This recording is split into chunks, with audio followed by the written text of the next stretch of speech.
সিরিয়ালে যেভাবে রাগ ভাঙানো হয়। মাম্মা, মামার কিন্তু রান্না হয়ে গেছে, তুমি খেতে চলে আসো। আর রাগ করে বসে থেকো না, তোমার যে রাগ করলে হাগু হয় না।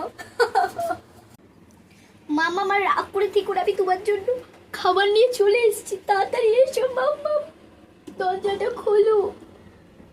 রেডি? না মাম্মা, আমি দরজা খুলতে পারবো না, তুমি আমার কেন বানিয়েছো? না না না। মাম্মা, তুমি যদি এই খাবারটা না খাওয়া, দরজাটা না খুলো, আমি কিভাবে অন্য মুখে দান করবো মাম্মা? আমি যে তোমার ফেভারিট তেজপাতার গু বানিয়েছি, তাড়াতাড়ি চলে এসো মাম্মা। দাঁড়া। না মাম্মা না। মাম্মা, তুমি এই খাবে না তো? আমি এই খাবার রেখে দিলাম, আমিও করলাম অনশন। কি বললো মাম্মাম? মামাম তো অনশন করলে মামাম খেতে পারবে না, আর খেতে না পারলে, ওষুধ না খেতে পারলে মায়ের তো হাগু হবে না। না মা, আমি আসছি। মাম্মা, আম্মা, মাম্মাম তুমি খাওনি কেন? মাম্মা, তুমি না যে খেলে আমি তো খেতে পারবো না। মাম্মাম তোমার টাইম হয়েছে খাবার, খাও।